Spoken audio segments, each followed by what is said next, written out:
তো প্রথমতই যদি আপনার শিশু ক্লান্তি বোধ করে সারাদিন এবং সে বলে রাতের বেলা যে আমার হাতে পায়ে ব্যথা হচ্ছে এবং কখনো কখনো অনেক কান্নাকাটি করতে থাকে যে আমার প্রচণ্ড পরিমাণে গা ব্যথা হচ্ছে, রাতের বেলা ঠিক সময় মতো ঘুম হচ্ছে না, অনেকক্ষণ শুয়ে থাকার মতো পরও হচ্ছে তার ঘুম আসতেছে না,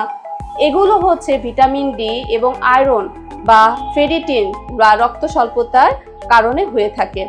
যখন শরীরে ভিটামিন ডি কমে যায়, শিশুর ঘুমের তারতম্য হয়, তখন তারা ঠিকমতো রাতের বেলা ঘুমাতে চায় না, অথবা দেখা যায় যে কোনো কাজ করলে পরে অবসাদগ্রস্ত হয়ে পড়ে। তাদের যে বাড়তি ক্যালসিয়াম এবং ভিটামিন ডি শরীরে দরকার হয় সেটা পর্যাপ্ত চাহিদা পূরণ না করার কারণে সবসময় ফ্যাটিক বা দুর্বলতায় ভোগে, বলে কিছুই ভালো লাগছে না, আমার কিছুই ভালো লাগে না। অনেক সময় দেখা যায় যখন শিশু রক্ত স্বল্পতা বা আয়রন ডেফিসিয়েন্সিতে ভোগে, তখন দেখা যায় যে তারা কোনো কথা মনে রাখতে পারে না। সে অনেক দিন ধরেন আপনার 6 মাসে আপনার শিশুর উচ্চতাও বাড়েনি, ওজনও বাড়েনি, এটা দেখেও আপনি বুঝতে পারবেন তার শারীরিক অসুস্থতা রয়েছে এবং তার মাল্টিভিটামিন মাল্টিমিনারেলসের ঘাটতি রয়েছে।